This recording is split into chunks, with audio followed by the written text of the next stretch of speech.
Apmēram ap to laiku, kad izkusušais ledus paņem pēdējās bitkotāju dzīvības, savas pirmās traumas sāgūt mopēdu vadītāji. Tāds nu ir tas pavasaris. Jāuzmanās. Zemē vēl sēdēt nevar un bez ķivers braukt netik. Taču, lai kā arī būtu, visādas nelaimes ik pa brīdim gadās.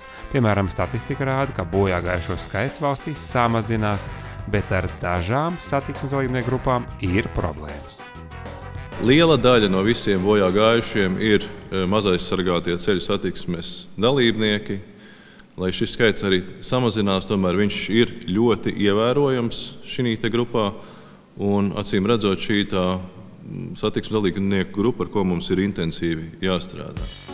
Redz, kā velosipēdisti un mopēdisti avarē biežāk. Nu nav nekāds brīnums, kā avarē, jo visdrīzāk nesen no automašīnas vai sabiedriskā transporta taupīs nolūkos pārkāpuši šiem braucamajiem. Tātad tagad tie ir mazaizsargātie satiksmes dalībnieki un vēl bez pieredzes. Ja kādam šķiet, ka viņš jau gadiem labi brauc ar auto, nevajag uzreiz iedomāties, ka pārkāpjot uz mopēdu būs tas pats. Katrai lietai vajadzīgas savas iemaņas. Neesiet lepni, pamācieties braukt. Apbraukt, bremzēt, drošā vietā un tikai tad dodaties savā pirmajā publiskajā izbraucienā ar mopēdu. Tāpat nevajadzētu izturēties pavirši pret drošības ekipējumu. Ir redzēts gana daudz velo moto vadītāju bez ķiverēm, taču tas nav uz ilgu laiku. Ja pašiem nepietiek prātu, vismaz radi varētu atgādināt, ka bez galvas neviens nav dzīvotājs.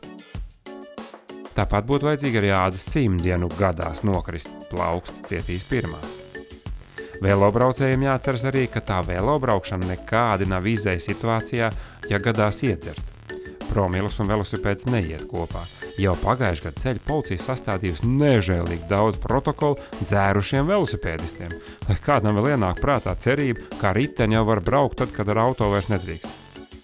Tātad ar velosipēdu tikai skaidrāk, jo līdzsvars, kas vajadzīgs riteņvadīšanai, ir lielāks par to, kas vajadzīgs autovadīšanai. Tā ka bez jokiem, labi? Un vēl viena lieta, kas šajā pavasarī jāatceras mopēdu vadītājiem. No 2011. gada 26. oktobra ir spēkā likuma norma, ka mopēdu un motoroleru vadītājiem ir jāiegādājas OCTA polises. Tāds jaunums ir pirmo gadu, tāpēc neaizmirstiet to izdarīt. Autovadītāji jau zina, cik tas ir dārgi vizināties bez OCTA. Tagad tas jāielāgo arī mopēdu un motoroleru īpašniekiem. Cenas noteikti nav milzīgas, jo skādi, ko tāds braucamais var nodarīt citiem, ir neliela, taču kārtībai jābūt. Lai jums laba mopēdu vasara. Es domāju, ka pie šī brīža degvielas cenām mēs vēl daudz šovasar redzēsim pārkāpjam uz mopēdiem.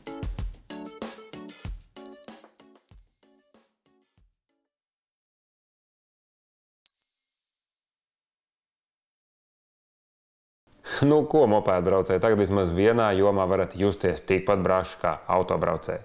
Bet mūsu nākamais stāsts pilnīga opozīcija iepriekšējiem. Ja mopēds ir maziņš, nedrošs, taupīgs, divvietīgs braucamais, tad nākamais ir pilnīgi pretējs. Paskatieties uz to. Jūs tak bērnībā arī braucāt ar riteni. Ja kāds jautāja uz kurieni, nesapratāt, jo braukājāt tāpat vien. Tā arī viens otram teicāt. Ejam pabraukāties, un neviens aicinātais neprasīja, uz kurieni. Vienkārši kāp un brauc. Arī starp pieaugušo braucamajiem ir tā.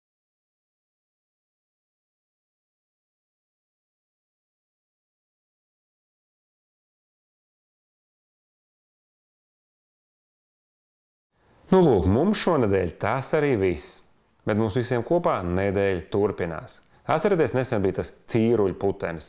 Tas arī nozīmē, ka joprojām varat braukt ar ziemas riepām. Nesteidzieties mainīt uz vasaras. Uz redzi!